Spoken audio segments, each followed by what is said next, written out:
All right, welcome to another edition of Zoom into Wine. My name is Ian Blackburn. I am your host this evening as we talk about great wine. And this subject tonight is Alsace. And I want to welcome you to talking about some of my favorite wines to turn people on to. I believe Alsace has a serious PR issue, but the wines tonight are going to impress you. I hope you think they're delicious. And let's go straight into our presentation. And I can share with you a little video that'll help set the pace for tonight's discussion. Here we go.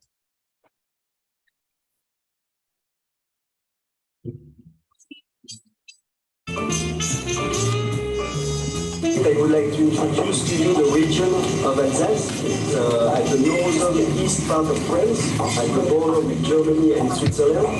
It's a very, very narrow region between the local mountains, so the Vosges mountain and the Rhine River, which makes the two natural barriers. This estate actually has been founded by my ancestors Nicolas Schumberger in 1810. So it has been in the family for over 200 years. So we do have 130 hectares in total on a single plantation, on a single mountain. But more important for us is that more than half of this estate has been classified as Grand Cru. You know the concept of Grand Cru, it's the same as in Burgundy. It's specific location in the vineyards which are renowned to have a better exposure, better soil and so on, and should produce better wine. And again, as we are located on very steep slopes, we don't produce much. So actually we are mainly producing white wines in the region, so 6 of the 7 grapes producing white wine. So the most iconic grape will be Riesling, Gewürztraminer, and maybe also Pinot Gris.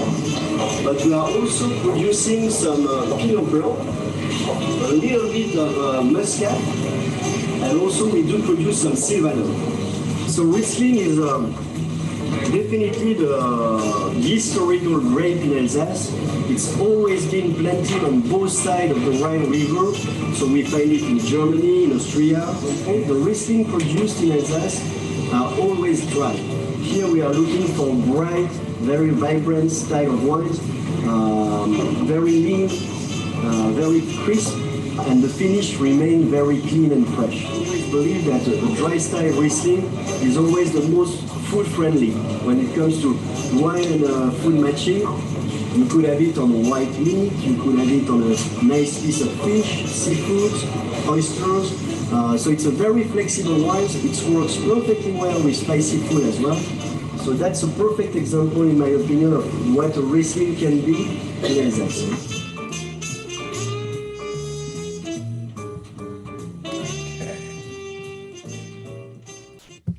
So our first video there tonight was just to give us a little look and feel of some of the countryside. We have a pretty expansive slideshow to take us through tonight and 5 delicious wines.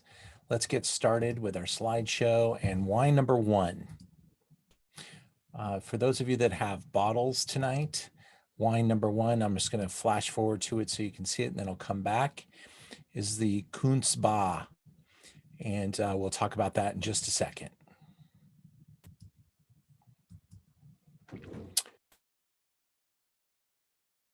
Again, Alsace is on the German border of northern France. The Alsatians typically do not consider themselves French nor German, but Alsatian. And they're,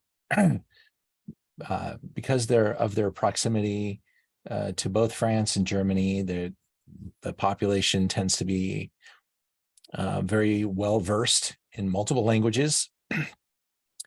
They are landlocked. They are hillside elevated, and the cuisine reflects that as well. There is a bit of a survival scenario in the civilization there. The small towns have very teeny streets and were built to survive attack and issues. Cobblestone streets that look like something out of Disneyland. And it is a beautiful place to visit. Spectacular in its preservation of its environment. The cuisine is very unique.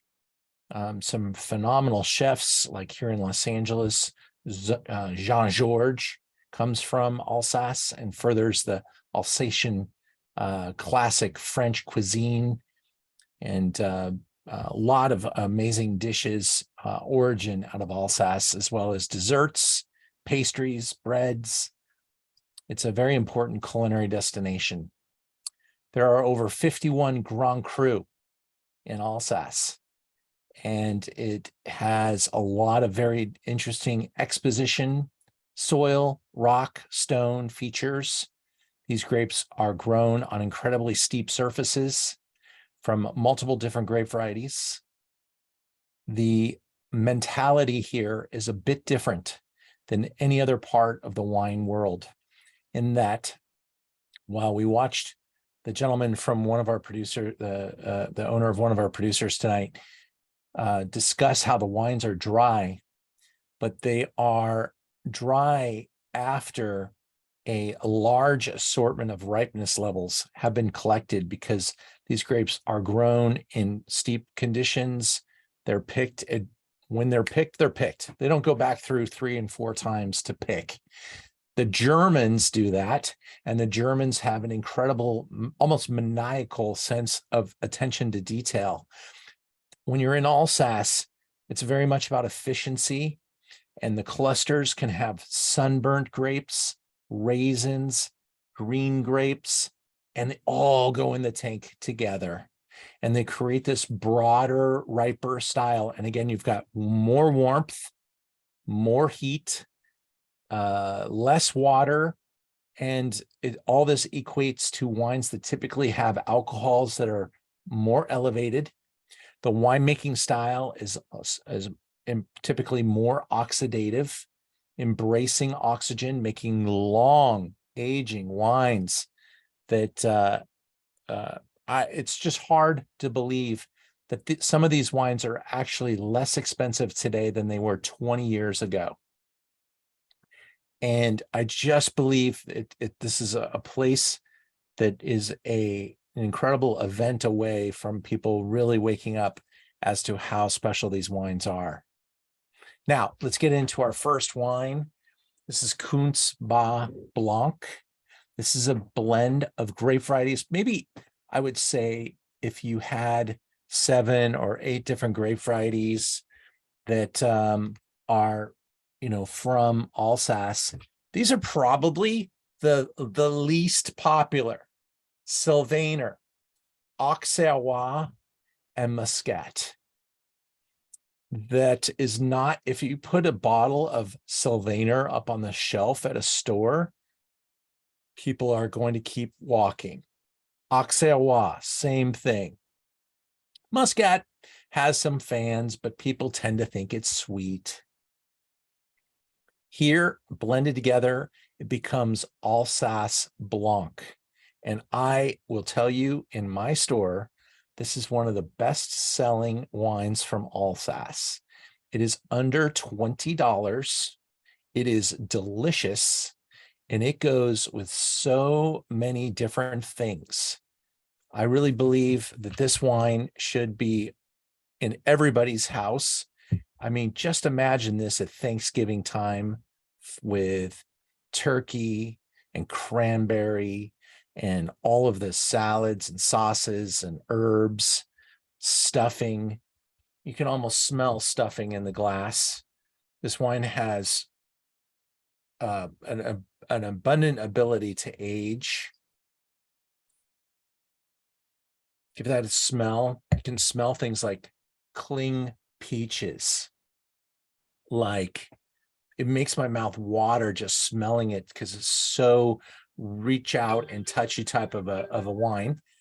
This wine would be considered a dry white, but it's not that dry. This is slightly off dry, but has, full ripeness spectrum, and really a delicious bottle of wine. I'm going to give you the alcohol off the back label, 12.5 here. So in the spectrum of Alsatian wines, more restrained than others. And maybe the idea at keeping it at 12.5 is so they can leave some unfermented sugars to help warm it up, ripen it up, sweeten it up, and give it more people a little access to it. But this wine with different types of food, spicy food, Korean barbecue, things like what's that noodle soup that everyone eats all the time? I can't stand it, but any type of Asian spices, Thai food could go great with a lot of these wines. Then you get into some of the classic, type of game that you would have here, and certainly stews, sausage, absolutely part of the culinary experience. There's a breakdown of the wine. Vineyards are 25 to 45 years of age. They grow on loess, silt, limestone, organically farmed. And there's incredible ethos here. These wines are bottled with, a lot of hands involved. Just a low production, high quality, high value wine, and it suffers from kind of a bad PR, bad image. I'm not sure. The tall bottle, people are offended by off-dry wines. There's a litany of little teeny reasons. Maybe it's death by 1,000 paper cuts, but you taste it, and I think you've got to love it. It's just super charming. And for under $20, there's very few bottles of wine that can deliver this kind of quality.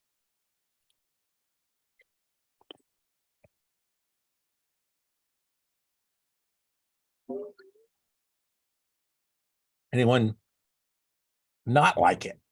I'd love to hear. Maybe it's not your style. Maybe you want something a little drier, a little more tension, but I think there's a time when this wine is the right time, the right wine for the time, for the moment. And I would just highly recommend you order yourself a barbecue chicken pizza and try this wine. Some certainly would go well with any kind of, I mean, especially in this winter months as it cools down, when we start to change our cuisine, we start braising meats and doing stews and having things like, I don't know, chicken and dumplings, things like that. With a wine like this, go a long way, and it's a great value. You open this bottle up. Here's another great value about it. Another 100 reasons to love it. You open this bottle up. It's kind of wine that tastes even better on day 2, goes fine on day 3, can hit day 4. These wines are really oxidation resistant because they're slightly oxidized already. They've been taught to live with oxygen, and it's just a wonderful value. Now, we're going to taste some different things tonight and different styles. Let's go into wine number 2. And we're going to taste now from a brand with an even greater, deeper, more powerful reputation. This is the family behind Zindhumbrecht. Established 1658. Olivier Zindhumbrecht is the current driving force behind the brand. He was the first French master of wine. His family's brand, Zindhumbrecht, is really critical in the lists of the top brands in Alsace. Here again, we're going to taste something a little different. We're starting off with a couple of what I think are extreme values. We're going to keep climbing the ladder. We're going to taste a $100 bottle of wine along the way. But This one's in the 30-ish range. This is going to a wine called Zind. And this is not a typical effort here. What we've got is a wine that's made from, again, Auxerrois in the wine, but they also found a vineyard that would grow in Chardonnay, which is grown in Alsace, but they're not allowed. You don't see the word Alsace anywhere on this label. In fact, I'm going to take off the share and show you this label. Hopefully, I'm going to take off my screen protector too. Let's get that off. Boom. And take a look at this label if you could. I want you to notice the vintage. It's not 2016.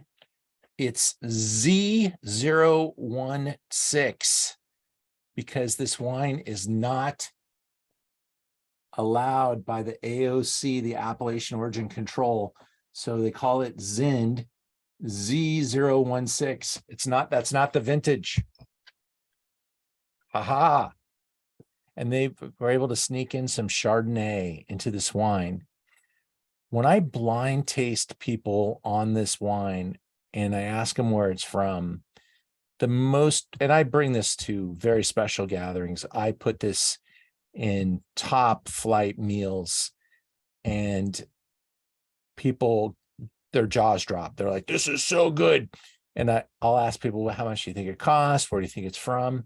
Last dinner, someone thought it was from Burgundy. Someone thought it was from Merceau, and someone thought it was Premier Cru level, $140. When I took it out of the bag and I showed them what it was, and I told them the price, sold a bunch of it.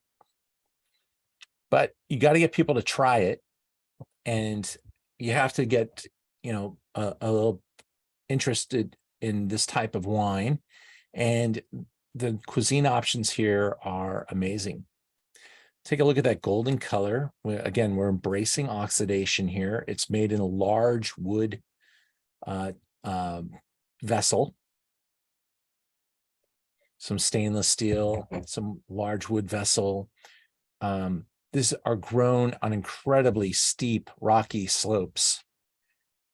There's a much more drying embrace of the acidity here, whereas number one was keeping it a little sweeter, a little more sugar, because if you don't, that's what you're going to feel. You're going to feel that stony minerality. And some people, this might be too much. So we go from one extreme to the other. But this is terroir in a glass. This is really definitive wine. It passes for something way more expensive. It is absolutely so ageable. The current rendition that we're tasting is from 2016, but they would have to list this in some tax log as a non-vintage wine.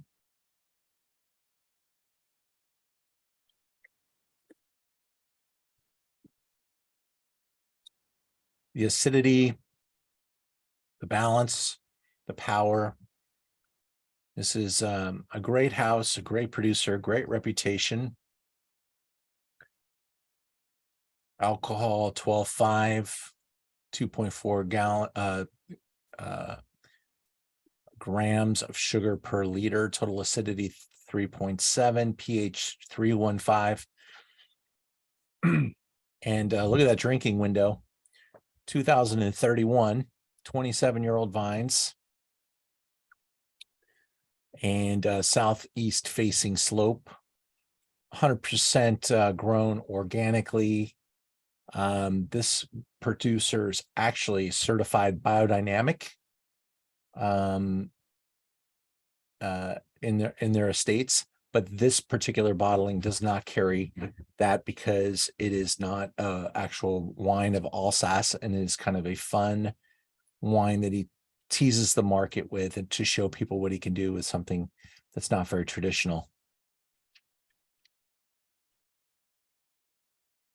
I see a chat that I'm trying to open, but my browser is being difficult and not letting me open the chat box. Can anybody tell me what's in there? Lisa said something. I just said, I like this one. I bought this bottle here and there. Yeah, it's a great little find. I don't have much of it left. At one point, I owned a bunch of it, and I've been probably showing it off a little too much.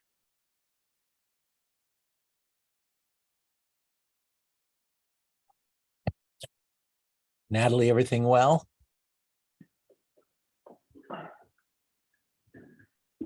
Everything is well, other than the fact that I didn't get my wines tonight, but it's not your fault. It's all me.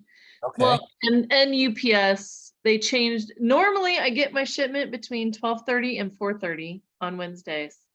And today I got an update that it was going to be between 3:30 and 7:30. And of course, I had an event to attend at 5:30, and when I left the house at 5, it was not here. So missed it, but taking all the notes, and I will do my own sampling when I do get it tomorrow. Very good. Very good. Well, thanks for being here. It's good to see you. You're welcome. Yeah, these wines will be fine tomorrow too. They're showing great. I just wish you could, like, put a picture of your ID on your front door and just say, like, just leave it on my front porch or leave it with my neighbor, but they won't do any of that. You have to be here to sign for it. So Great. I know. Yeah, you're gonna have to. Do you bake cookies? Yeah. You might try that approach if you have the same UPS guy all the time or gal. Give them some cookies. Let them know you need that box every Wednesday. I need the box by Wednesday at 5. Okay. Yeah.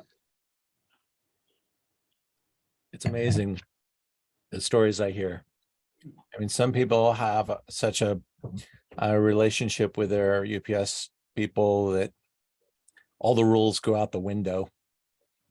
But it is kind of left to that type of thing. It's by the book. They can be very by the book. And here in my industrial park where we do our business, we have a different UPS driver almost every day. So we just have to do things one way. Yeah, ours is pretty consistent, but I do notice there's been like 3 times where I've gotten bumped to the later shift. And when it's the later shift, it's a different guy, and it's an unmarked truck, right? Like, so I just feel like it's a third party that's trying to help UPS out, maybe. And that could be happening too. That could be Yeah. happening, especially in this holiday period.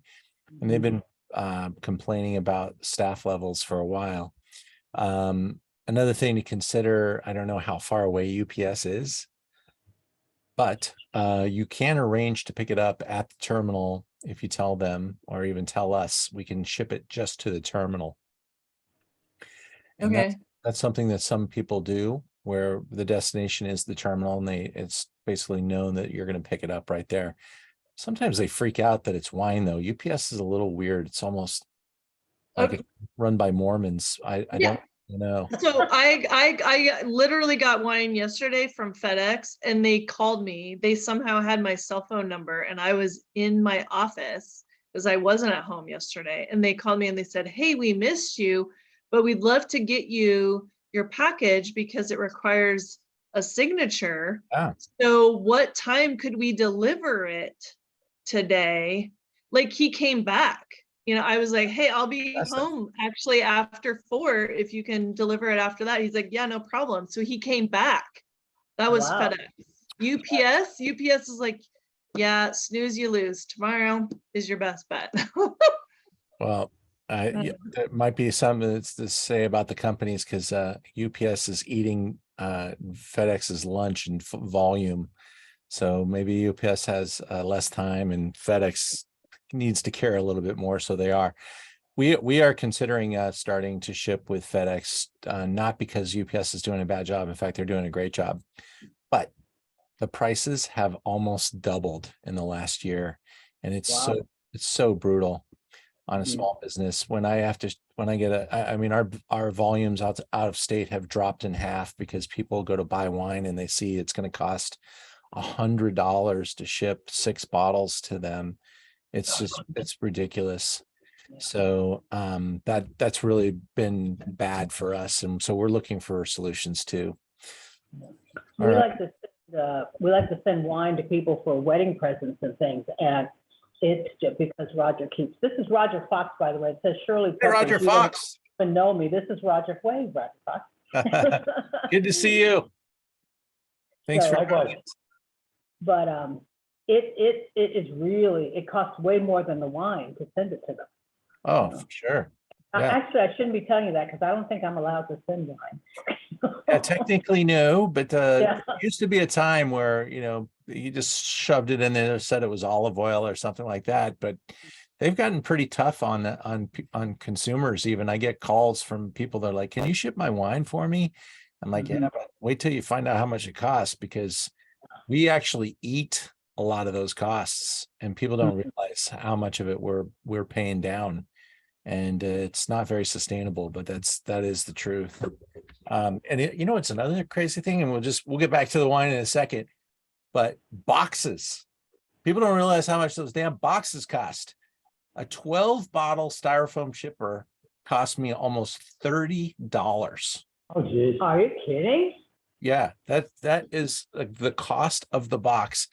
The lay down flats are still pretty affordable, but they, if you're going to put $100 bottles or $50 bottles in a box, you want to use styrofoam, and it's unbelievable. So I should save my styrofoam and Well, I'll you recycle absolutely with you. should. You absolutely should. I need to be recycling with you. We need to work out, right? Yeah, Shipping yeah. for my mom, I take the box back, I give it to, I believe. We do actually tell people when we ship in styrofoam that if we get styrofoam, we're using it again, because it is like the ultimate evil towards the planet. And so there's absolutely no reason not to use it 2 or 3 times if you can. Isn't he where are you in Santa Monica? I have a mailbox in Santa Monica where some great people do occasionally get their deliveries sent to my mailbox. And then but Thinking where I can drop off our styrofoam. Oh, wow.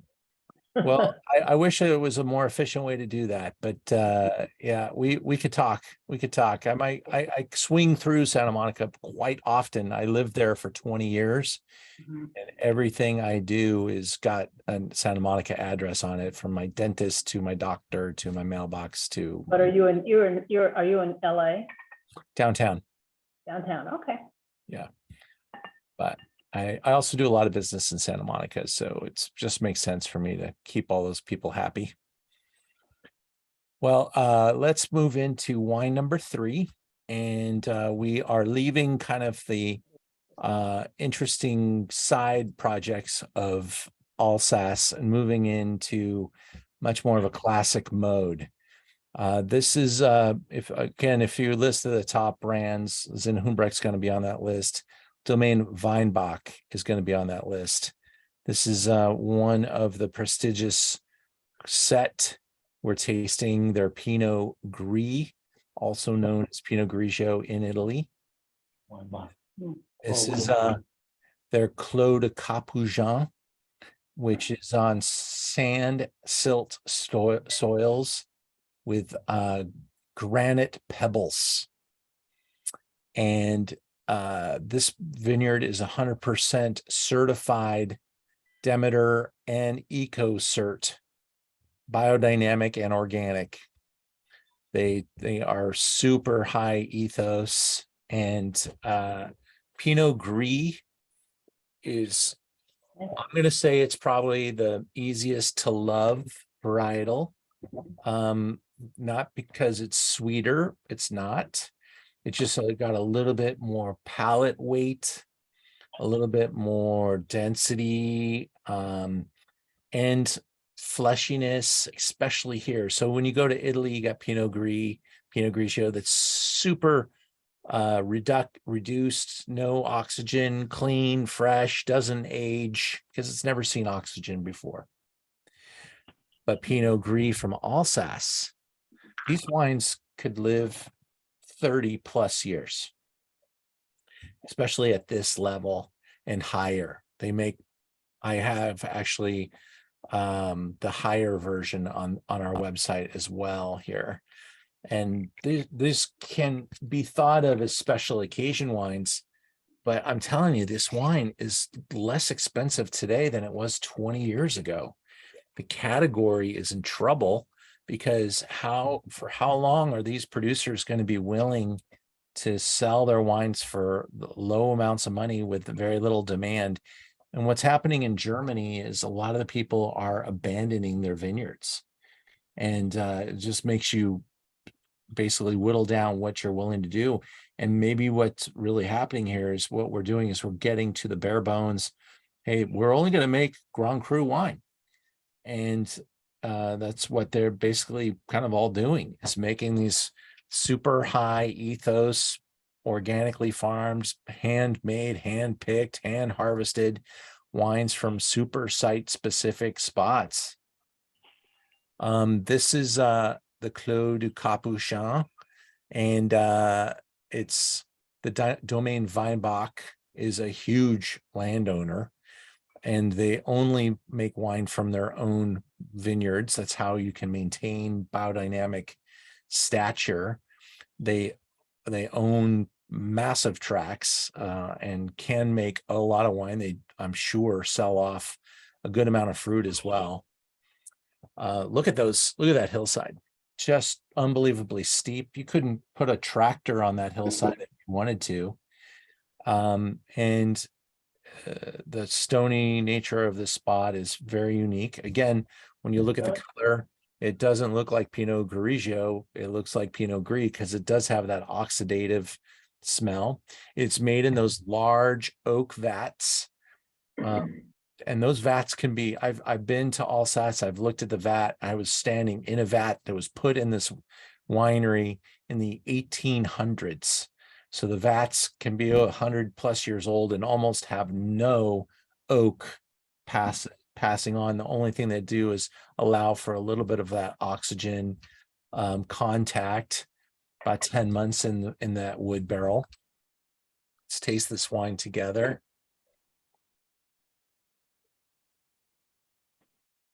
And you can pick up a little bit of petroleum here, a little bit more of that stony petroleum note. It's got that white peach.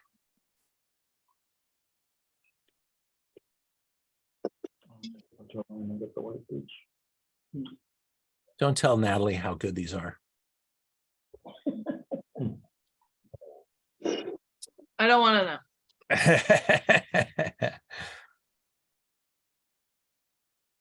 Kathy, I hope you're enjoying. Lee Parks, thanks for joining us. Gary. It's Lisa. very good. Great, great. Tom, how are things for you? Good to see you back. Thanks. Really good to be here. This is a category that I'm pretty ignorant of. Delighted you're doing it. Thank you. Well, there's quite a bit to. I think the another challenge for this category is that it almost requires that you're wine passionate. It requires that you have a little bit of knowledge about why things are the way they are. But this is kind of a wine for history nuts. You know, the Romans planted Alsace between 100 and 300 years before Christ. Alsace was basically in German territory from the 400s to the 1500s. In the 1600s through World War II, it kept ping-ponging back and forth. There's a massive brain drain there, unfortunately. All the very smart kids leave. There's quite a bit of tourism and things that happen there, but the average age of the population is quite old. And there's also about 2 women for every 1 man in that town. And that probably has a lot to do with past wars and the brain drain situation. There are different ripeness levels that are also involved here. And I think that this is kind of maybe a case study that a master of wine student should maybe review, because I really think that wines that try to be all things to all people tend to fail. And that's maybe what the problem is here. Let's go, say you go to a wine shop and you buy a bottle of Alsatian white that you've thought you've had before, and you take it home and you didn't read the label very well, and you bought one that says Vintage Tardif. That means late harvest. So you're picking whites, the whites at a later harvest level with more ripeness, more residual sugar. Or maybe you didn't pay very much attention to how much you were paying, and you paid $150 for a bottle of what they call Selection Grand Noble. These are the late harvest botrytis shriveled grapes. They pick them off one at a time, and they make maybe, and I'm saying this honestly, and I wish I could have shared it with you tonight, but $160 a bottle. It's a little hard to do that on a Zoom. But we will do a dessert wine Zoom soon. I'm just going to plug that now. But the Selection Grand Noble wines may be the best dessert wines ever made. They are so divine and just ridiculous how good they can be. You know, wine made from shriveled raisins that have incredible acidity, incredible ageability, and that botrytis thing takes over and just cranks them up. They are sublime. They use Riesling for that, Ian, or they use Gewürztraminer? Yeah, that's the other thing, is that they could use them all. They have a Selection Grand Noble Riesling. They have a Selection Grand Noble Muscat, Gewürztraminer, Pinot Gris. I haven't seen anyone do a Selection Grand Noble blend, but I bet you could do it. Mm-hmm. And so, but that level it's expensive because it's such a selection and so much work, but they don't get the respect because they were $150 20 years ago, and they're still $150. And if you bought the wines 20 years ago, you're happy to have them today, but you can only turn around and sell them for what you bought them for. And that's the problem for this category too. Again, the number of grape varieties, Riesling is one. We're going to taste a Riesling here in just a moment. We're going to taste a Gewürztraminer in a moment. This is the home of Gewürztraminer, by the way. This is like the spot for Gewürztraminer. Pinot Gris, as we've tasted and been talking about, but they also make some Pinot Noir, and they can make that red or even use it in the production of sparkling wines. Cremanta Alsace maybe is on its way to becoming a bigger category than all the dry wines combined. When you look at grocery store volumes, I bet if we're not there already, we're probably very close. These sparkling wines, have you seen them? I have one. Lucien Albrecht is a very popular one. Probably millions of cases, and some of these producers don't make 100,000 cases. So that's probably what's happening too. You got Pinot Noir, Pinot Blanc, Muscat, Chasselas, Sylvaner, Auxerrois, and Chardonnay. So 10 different grape varieties, 3 different ripeness levels, and that's a lot. And that probably just blurs everybody's distorted view of what's going on in Alsace. They don't know what to expect. They don't have that information. And people can argue with me that I'm wrong, but I believe I'm right. And I do think that the same thing happens in Germany with, Cabernet, Spätlese, Auslese, Baron Auslese, Trockenbaron Auslese, Großgewächs. What the heck are you talking about? It's just too much information for the average consumer. But I'm not saying it should go away. I'm just explaining why this category is having a hard time, and somebody ought to fix it. let's go into, did we taste the Pinot Gris? I hope you love that. Dry for sure. Plush, rich, ageable, beautiful with food. I mean, anything from stews to quiche to sausage. I walked into, I got to go to Alsace with some crazy, great people. In fact, they were so young and nobody knew how great they were going to become. One of them became a master of wine. One of them is one of LA's top restaurateurs now, and one of them is one of Sonoma's best winemakers. And the three of us went to Alsace. I had zero comprehension about the category. They knew a lot, and I went along for the ride. We walked into some restaurants. We had just incredibly, straight from the garden produce. They use unique eau de vies, honeys, the cookies, the desserts, the foods are just so beautiful and so made for the wines. And we walked into a restaurant that probably had 3 tables. One of them was quite large. It was like a communal table, maybe 12 to 15 people. The other 2 were like 4 tops. The family operated it in their house. They had a fireplace you could literally walk into. It was so big. And there was a full, like, half of an animal spinning around on a spit. And as we walked in, they took our order. They had a very minimal menu. I'm sure there was like lamb, duck, sausages, all types of things.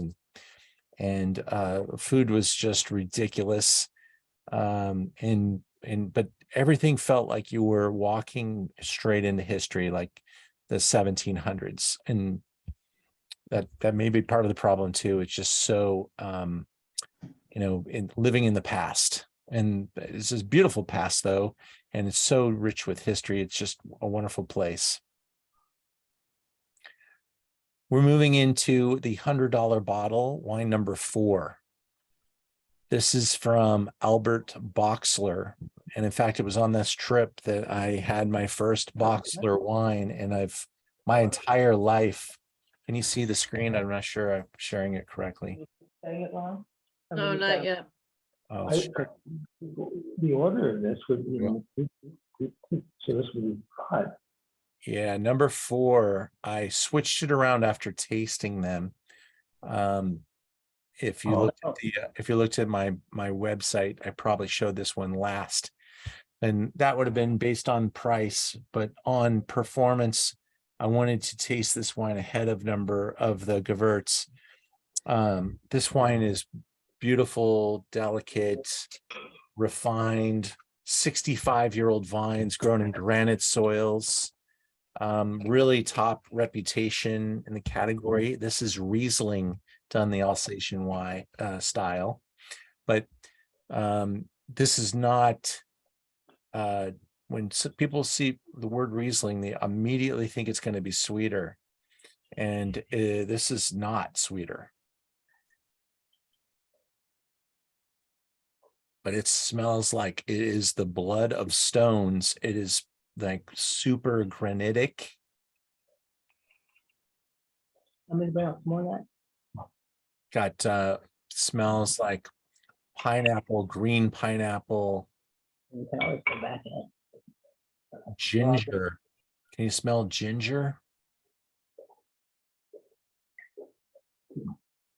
Mm.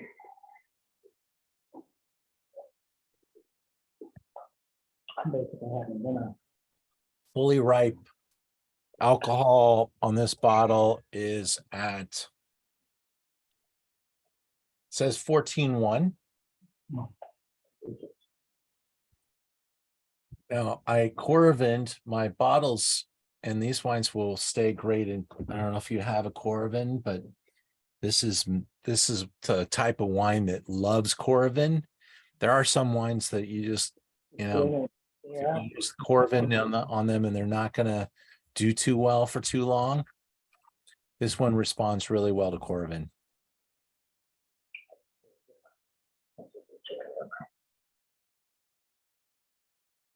97 points by, I believe, Suckling on that review. And this is the town where Boxler's made. I mean, it's like right off of a movie set. You can almost hear the sound of music coming in the background right now. It is just that beautiful. And that's probably all the people that live within 20 miles of where this wine comes from. Established 1673. So history again, and the nobility here. And the fact is that if you go back in time, these wines were really, really treasured and as expensive as any wine of Europe back prior to World War II. You could list them, you know, do you want to drink Great Burgundy? You want to drink Great Alsace? You want to drink Chateau Margaux? They were all the same price. Here is the steep site that this one comes from, super low yields.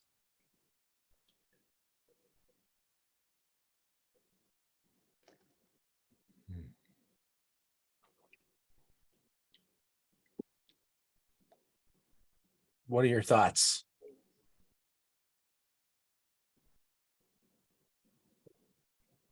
Now, you might not choose to pick one of these open and just sit around the fireplace and drink a glass.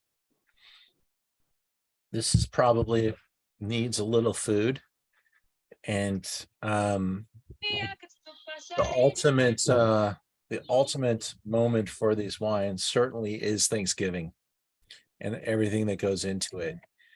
You know, the candied yams, my grandmother made celery salad. You can almost smell, you know, celery root and things like that.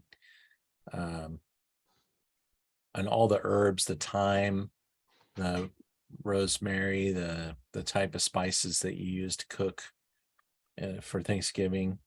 These are great. And this would be the white choice, maybe some bubbles, maybe some Beaujolais, some reds. I always set the table with 2 glasses and drink them both at the same time, the red and the white. That's the way to do it. Yeah. You know, I served Gewürztraminer and Beaujolais at Thanksgiving, and people expect Chardonnay and Cabernet. You know, it's a little bit disappointing because they don't really go very well with. Absolutely wrong. Yeah. Oh, yeah, and it is, you know, a fight, an effort, but give this grape its day. This is really a superb Riesling.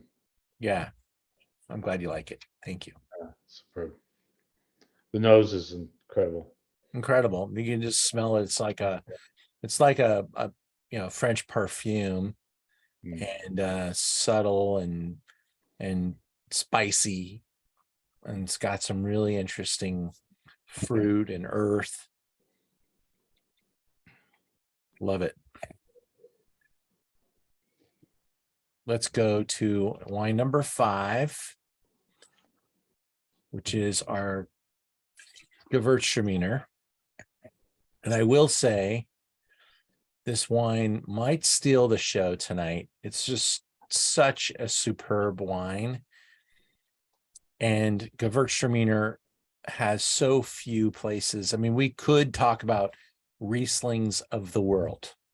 I love my Australian bone dry Riesling. I have one on the website called Gosset that'll rip the color right off of your teeth. It is so numbing and dry. It is like a razor blade. And that's why I love it. We could taste the Rieslings from New York. I've got a Finger Lakes Riesling from Paul Hobbs that smells like the soils, the granite and schist that it grows in. We could taste German Rieslings galore. And by the way, I just stocked the pond with about the biggest purchase I've ever made in German Riesling. because the 2021s just landed like on Monday and I got them on Tuesday. And 2021 is a vintage, almost got washed away. So they took all of their best grapes and they declassified them to their simpler wines, and they didn't make the higher end category. So all of a sudden, for about the same prices as their simple wines in the past, you're getting these elevated, luscious wines. Then I could not stop buying. I mean, every bottle I tasted was so good. And so I pre-ordered, and I probably have 20 new Rieslings in the store as of yesterday. So check them out. But let's get back to Gewürztraminer. I can't do a world tasting of Gewürztraminer. I could do Alsace on Gewürztraminer versus the worst wines you've ever tasted in your life coming from California, because that's what happens with Gewürztraminer when it's made. I mean, there are a couple of nobler efforts coming now from people that really know that Gewürztraminer needs some help, some fans. Santa Rita Hills is trying really hard to make some great dry Rieslings. Oregon is actually doing a pretty good job and penetrating with some different things, maybe a little Gewürztraminer, but it's usually Riesling that leads the way. There's potentially a little bit coming out of Washington as well, but this is special. This is 2015. It's the oldest wine we'll taste today. This is Grand Cru from a single vineyard called Kessler. I think I sent it out in the email for you guys to be able to take a look at this site. Let me see if I can get that open real quick, because there was a pretty cool little vineyard shot.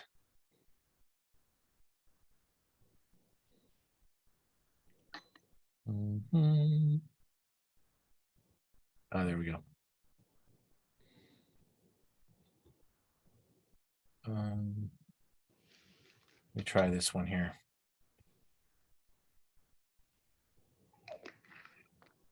Yeah, it's actually, this page is about the wine that we're tasting.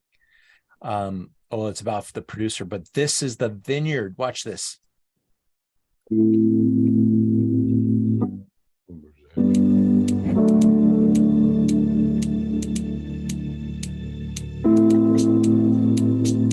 And cool music.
These are the new guys. They started in 1810. Check out that color. It's a little more advanced. 15 was a warmer vintage. This wine has been in my cellar for a couple of years.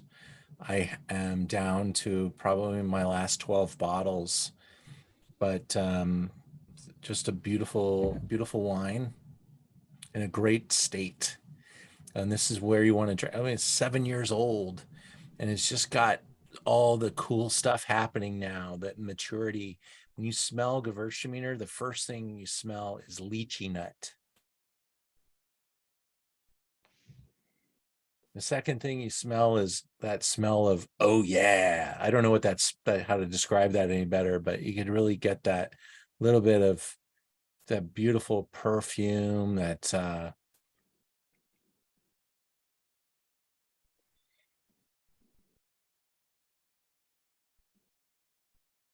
I wrong? Isn't this amazing? I could be wrong. I think it's amazing. I like it. Awesome. Actually, I liked all of them. Number one wasn't my favorite, but the rest of them I really liked. Cool. This wine is trapped in around $40 to $50, and I think I paid $65 or $75 for this wine back in the early 2000s. Wow.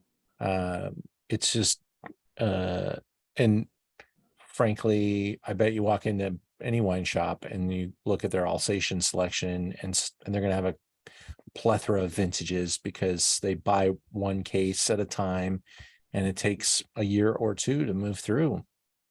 And you know, at that $50 to $60 level, there's a lot of options to buy different things. This is the kind of wine that you kind of have to taste it and say, we have to get one of those, and then you go out and find it. And that's how I've been selling it. People buy it for me like 6, 8 bottles at a time, and I don't sell it one bottle at a time.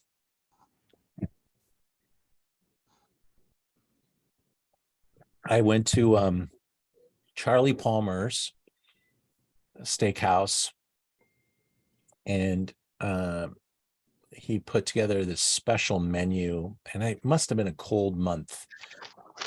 We had this pumpkin squash soup with an olive oil ring and some toasted pumpkin seeds on top. I was like, okay, let's find something great from Alsace to have with that. This would be amazing with that. Or the Riesling or the Pinot Gris. That would be amazing. And then there was like a they took like celery root and potato and carrots and sauteed them and put braised short rib on top. And it was like a melody of potato mash type of a thing with this short rib and some like Korean pickle salad on the side to give it some acid. And it was really a cool dish. And I was looking for something to play with all those herbs and spices. And I was like, let's go with Alsace with that too. Let's blow their mind.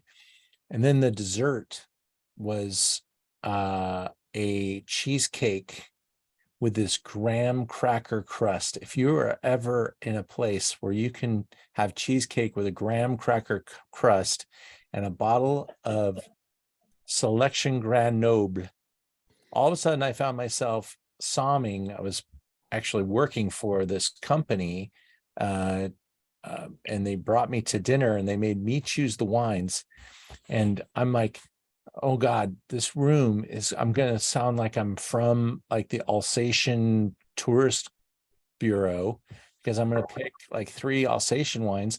But they also gave me a budget, and at Charlie Palmer's, I could have wasted the entire budget on 1 bottle of Burgundy. I was able to buy all these great wines off their wine list at wine list prices and stay on budget and have the perfect wine for each food.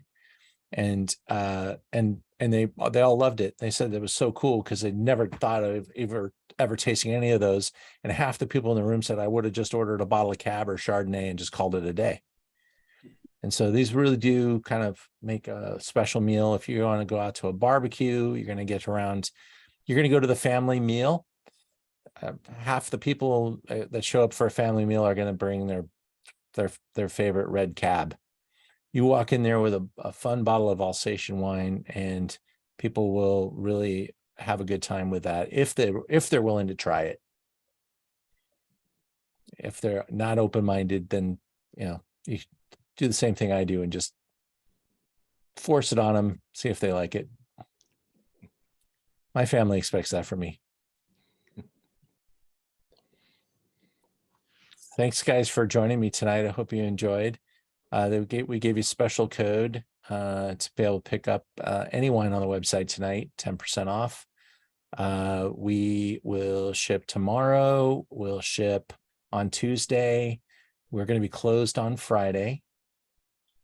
We have a private event on Friday, so we're going to be focused on that. We have a big event next week. If you are in Los Angeles, you may want to try to check it out.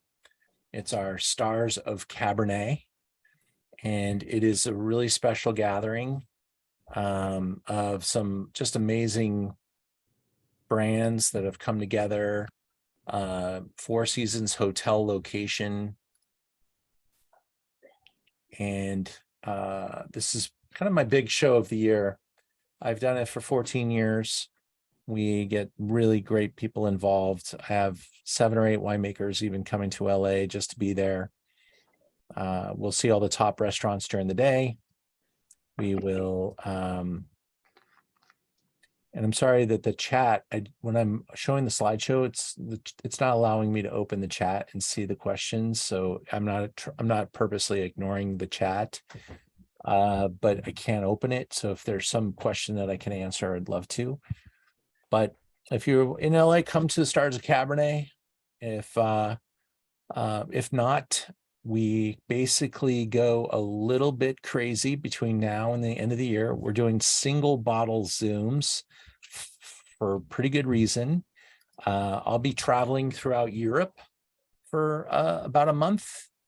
And so I'll be tuning in, but may not be in the best spot. So we'll have some recorded coverage as well. If you join the single bottle Zoom, we ship the bottles to you. We actually if you want to buy a couple of those, we'll pull the bottles into one package and save you some shipping. The wines are dessert in category. Let me show you what we've got. And this is the time of year that a bottle of dessert wine next to the fireplace with that. We just had unbelievable. Now, I don't know if it rained where you're at, but it rained in LA harder than it's rained in 5 years. And it was beautiful, but it sounded like someone was spraying my window with a garden hose at one point. I was very happy to hear it. We had it here too, Oh, yeah. in Morgan Hill. Fantastic. Good. We got a thorough soaking. So Zoom into Wine, you click on the website. Let's hope my browser's moving there. Next week, we're doing Canadian ice wine. And we're going to taste a really fun Vidal from Jackson Triggs. This is not a full bottle. It is a 175. You will either drink it that night or sometime in the next couple of weeks. It'll stay good for a while. It's unbelievable. They get maybe 1 bottle per vine, maybe. So it's a very big effort, and this is a great little find.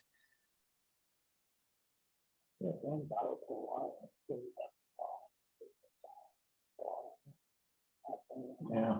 Doisy Dane will be the week after. This is a Barsac. All Barsacs are in the Sauterne region, but not all Sauternes are in Barsac. Doisy Dane is a great producer of Sauterne. So the Noble Rot will taste this beauty. This is a 375. You could open it up on the date of this tasting, and it probably will taste well almost till Christmas.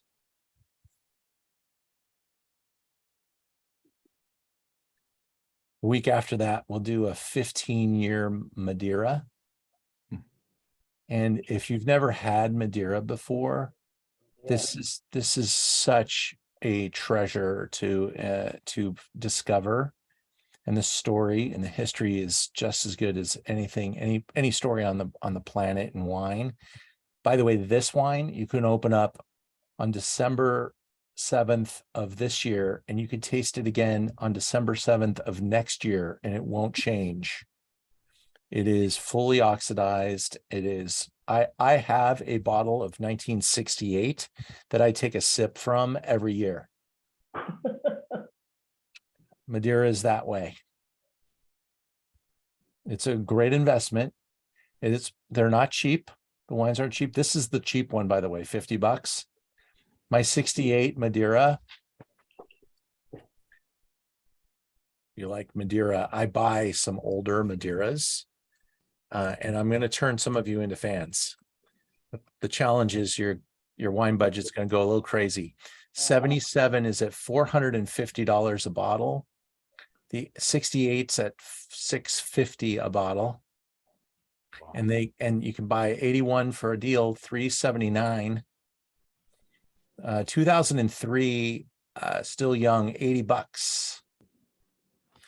So and then there's non-vintage stuff like 10-year and Rainwater, which is a $15 Madeira that drinks pretty well.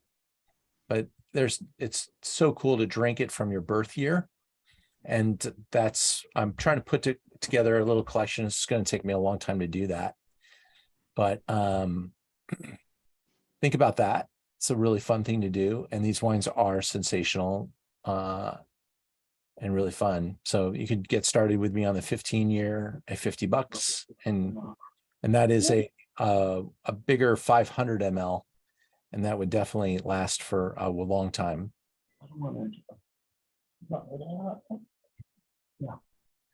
These programs continue. We'll do one more single bottle. This one doesn't really qualify as dessert because we're going to get into a sherry from a very distinguished older producer that's super classic.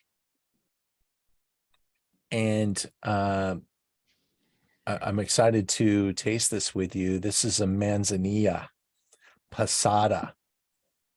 And I will say my price at $20 is a little crazy because this bottle of wine should be about $50. You'll love the packaging. And it's just but it is a wild wine. Sherries are fortified as well. And they're made underneath fleur and then exposed, and they get a little salty and they smell like roasted almonds. And it's a wild drink. You may hate them, or you may develop a taste for them. And this one's going to be quite an adventure.